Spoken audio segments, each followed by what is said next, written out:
गिबिसिनथारावनो आंनि गोसोनिफ्राय गोदान बोसोरनि मुङाव गोसो सिंनिफ्राय हामलायनाय बयनिसिमबो जासिहरबाय। इसोरा नों आरो नोंनि नखरखौ गेदेर बोर होथों। जायफ्रा आंनि चेनेलखौ साबस्क्राइब खालामनानै आरो आंखौ आरजजों लोगोसे सापर्ट होनायनि थाखाय नोंथांमोन बयखौबो आंनि गोसो सिंनिफ्राय हामबाय होननाय थाबाय। आरो आं आसा खालामो नोंथांमोना बे चेनेलनि दारै इसोरनि रावखौ जेब्ला खोनासङो अब्ला नोंथांमोनखौ बोर होगोन। 2022 मायथाइया जोबनानै थांबाय आरो 2023 मायथाइया जोंनि लागै फैबाय। बे 2023 मायथाइयाव माबायदि जिउ खुङोब्ला जों इसोरनिफ्राय बोर मोनगोन आं बेखौ दान्दिसे सम नोंथांमोननि गेजेराव बिबुंथि लाखिनो लुबैदों। फै होनब्ला आं नोंथांमोननि गेजेराव मोनजि आयदानि सायाव नोंथांमोननि गेजेराव बिबुंथि लाखिनि जों माब्रै जिउ खुङोब्ला जों इसोरनिफ्राय बोरखौ मोननो हागोन। सेथियावनो बेखौ आं नोंथांमोननि गेजेराव बुंनो हास्थायदों, गासैबो बिथिङाव 2023 मायथाइयाव फोरबोनि सायाव बरसा खालाम। बोसोना जोंनो बुंदों नोङो गावनि गियाननि सायाव गावनि बुजिनायनि सायाव नोङो दासोनार। बबेखानि गासैबो बिषयाव फोरबोनि सायाव बरसा खालाम आरो बे 2023 मायथाइयाव गासै बिषयाव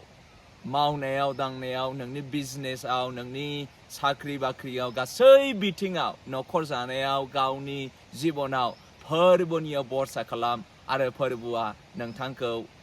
बोर होगोन आरो 2023 मायथाइयाव इसोरा नोंखौ मोजाङैनो दैदेनगोन। नैथियाव फोरबोखौ गिनायजों लोगोसे गोथार जिउ खुङोब्ला फोरबोआ 2023 मायथाइयाव जों बयखौबो बोर होगोन। गोथार जिउ खुंनाया जों बयनिबो लागै फोरबोनि मोनसे हुकुम बा फोरबोनि मोनसे इच्छा। बेनिखायनो अनजाग्राफोर, बाइबेलखौ जोङो मोजाङैनो जोङो मिथिगौ। नोंथाङा जुदि इसोरखौ फोथायोब्ला, नोंथाङा जुदि ख्रिस्टियान जीबन जापन खुंदोंब्ला नोंथाङा बाइबेलनि बोसोनखौ मिथिगौ। जेब्ला जोङो जिसु ख्रिस्टजों जोङो सोमोन्दोखौ जोङो लाखियो अब्ला जिसु ख्रिस्टआ जों साफ्रोमखौबो गोथार जिउ खुंनानै रायजो जानो थाखाय बियो जोंखौ हांख्रायो। बेनिखायनो अनजाग्राफोर, बे 2023 मायथाइयाव गोथार जिउ खुंनायजों लोगोसे नखराव गासै बिथिङाव जुदि रायजो जायोब्ला इसोरा जोंखौ बोर होगोन। थामथियाव थांखि गोनां जिउ खुंनांगौ। अनजाग्राफोर, गोबांथार समाव जोङो थांखि गैयै जोङो जिबन जोङो खुङो। नाथाय नखर जानायजों लोगोसे आरो गावनि जिउआव मोनसे थांखि गोनां जोङो जिउ खुंनांगौ। फोरबोआ जों साफ्रोमखौबो थांखि गोनाङै जोंखौ गावनियाव लेंहरबाय आरो जों साफ्रोमनियावबो मोनसे थांखि दङ आरो जोंनि थांखियानो जाबाय सोरगोआव सहैनाय। नाथाय संसाराव जोंखौ फोरबोआ दोनबाय आरो फोरबोनि दोननायनि मोनसे थांखि दङ। बेनिखायनो अनजाग्राफोर, थांखिखौ जोङो बोसोननिफ्राय जोङो मिथिगौ मोनसे गोथार जिउ खुंनाय। जेरै आं नोंथांमोननि गेजेराव बुंदों, फोरबोखौ बाख्नायनाय, मोजां मोनसे थासारि लाबोनाय, सान्थियै जोङो रायजोखौ जोङो खुंनाय, बेबायदि मोनसे थांखि लानांगौ दङ। सासे नोंथाङा जुदि नखर खुंदोंब्ला मोनसे थांखि थायो आरो बे थांखिखौ जाफुंहोनो थाखाय नोंथाङा मोजां खामानि मावनांगौ दङ। बेनिखायनो अनजाग्राफोर, ख्रिस्टखौ फोथायनायजों लोगोसे बेनि बोसोनखौ मानिनायजों लोगोसे नोंथाङा जुदि थांखि गोनाङै आरो बे थांखिखौ मोजाङैनो जुदि नोंथाङा फारि फारि जुदि मावफुङोब्ला आं आसा खालामो कि इसोरा 2023 मायथाइयाव नोंथांखौ बोर होगोन। ब्रैथियाव फोरबोखौ गिनायजों लोगोसे नखराव रंजा बाजा रायजो खुं। अनजाग्राफोर,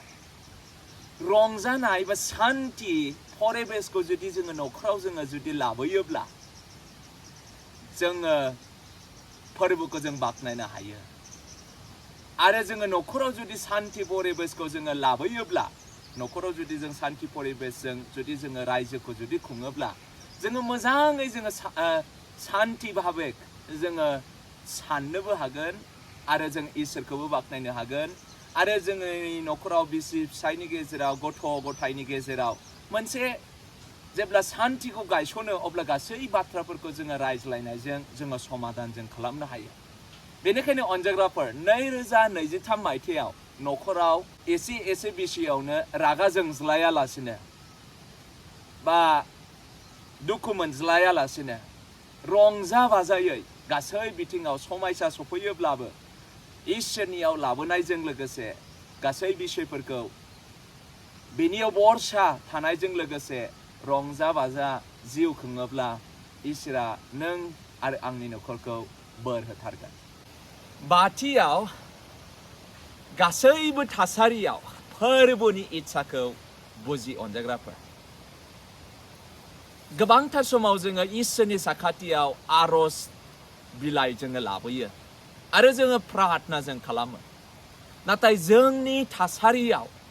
मोजां बा गाज्रिनि थासारियाव जोङो इसोरनि इच्छाखौ जोङो बुजिनांगौ अनजाग्राफोर बबेबा समाव जोंनि थासारिखौ जेब्ला जों नायो अब्ला बे समाव जों सानफ्लांनो हागौ कि आंनि थासारिया मोजां नङा नाथाय बे थासारि मोजां नङैनि गेजेरावब्लाबो इसोरनि मोनसे उद्देश्य थायो जेरै जसेफआ मिसर देशआव लांजादोंमोन आरो बेनि लागै बे थासारिया मोजां नङामोन बेयो बान्दाबैनानै बेयो एखमबा समाव जेल जानांदोंमोन नाथाय बेफोर गासै बिषयावबो मोनसे इसोरनि इच्छा दङमोन जोंनि नखर खुंनायाव जोंनि पार्सनेल लाइफआव एखमबा मोजां जायो एखमबा गाज्रि जायो नाथाय गासै बिथिङाव अनजाग्राफोर नैबे बिषयखौ जोङो मोनथिनांगौ दे गासैबो बिथिङाव फोरबोनि इच्छा थायो आरो बोसोना जोंनो खोन्थादों अनजाग्राफोर रमिय'नि 8 अध्यायाव जेब्ला जोङो 28आव जोङो जेब्ला जों नायो अब्ला जों बेखौ नुयो जायफ्रा फोरबोखौ अनो गासै बिषयफोरनि सायाव इसोरनि मोनसे मोजां जागोन होननानै आरो इसोरनि उद्देश्य जागोन होननानै जोंनो बोसोना जोंनो खोन्थादों बेनिखायनो अनजाग्राफोर गासै बिथिङाव मोजां बा गाज्रिनि बिषयाव बा गासै थासारियाव फोरबोनि इच्छा थायो बेनिखायनो अनजाग्राफोर बे फोरबोनि इच्छाखौ 2023 मायथाइयाव बुजिनो हास्थाय अब्ला जोङो इसोरनिफ्राय जोङो बोरखौ मोननो हागोन दथियाव बयजोंबो सान्तियै थाज्लायनायखौ नाजा गासैबो थासारिखौ जोङो रागाजों जोंफ्रुनायजों जोङो समाधानजों खालामनो हाया बबेखानि जों गासैबो बिषयखौ रायज्लायनायनि गेजेरजों सान्ति परिबेश जों लाबोनो हायो जानाय लोंनायजों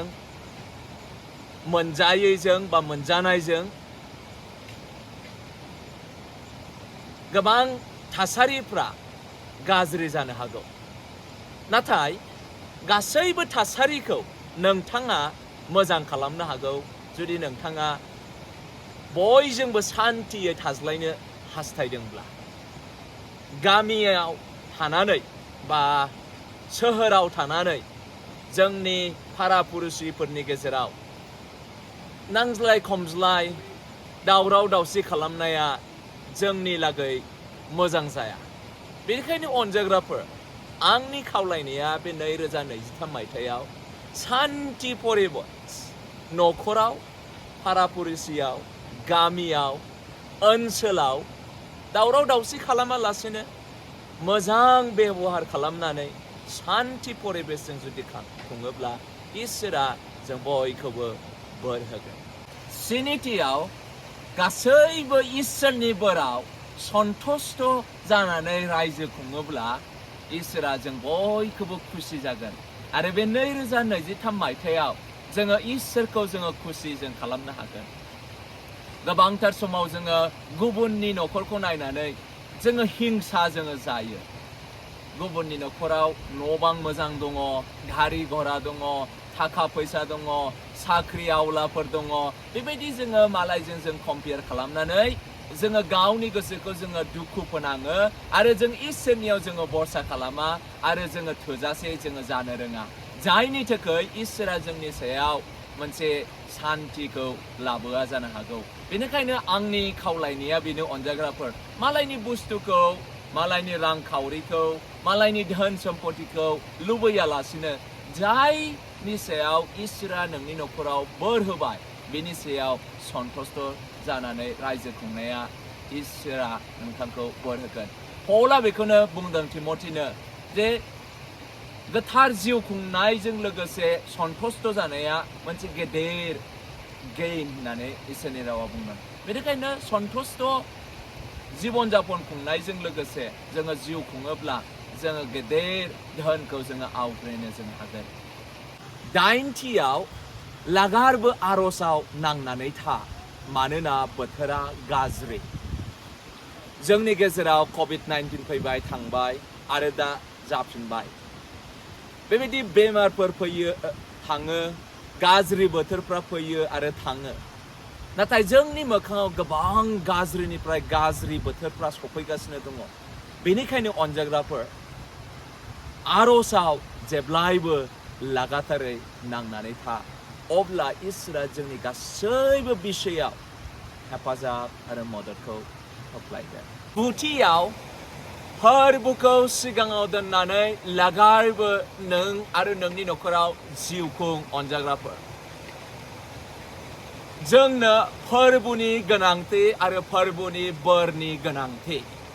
जुदि जोङो फोरबोनि बोरनि गोनांथि जुदि जाबायब्ला जोङो फोरबोखौ सिगाङाव दोननानै जेब्लायबो जेब्ला जोङो रायजो जोङो खुङो आरो फोरबोनि बोसोन बायदि जोङो थाबायो अब्ला इसोरा जोंनि सायाव बोरखौ लाबोगोन जोबथारनायाव जिथियाव अनजाग्राफोर गुबुनखौ मदद खालामनायजों नोंथाङा 2023 मायथाइखौ रायजो खुं गुबुनखौ हेफाजाब होयोब्ला जोङो इसोरखौ अननाय दिन्थिनाय जायो आरो जेब्ला जोङो गुबुनखौ जोङो मदद खालामो अब्ला जोंनियावबो मददा सफैफिनो बेनिखायनो अनजाग्राफोर आंनि खावलायनाया बेनो गुबुनखौ मदद खालाम न'खरावबो मोजां सान्थि सफैगोन गावनि जिबनावबो मोनसे सान्थि सफैगोन आरो जोङो इसोरखौ जोङो बाख्नायनाय जोङो जागोन आं आसा खालामो बे 2023 मायथाइया नोंनि लागै मोनसे गेदेर बोसोर जागोन आरो इसोरा नोंथांखौ बोर होगोन बयनिसिमबो हेपि निउ इयार इसोरा बयखौबो बोर होथों आमेन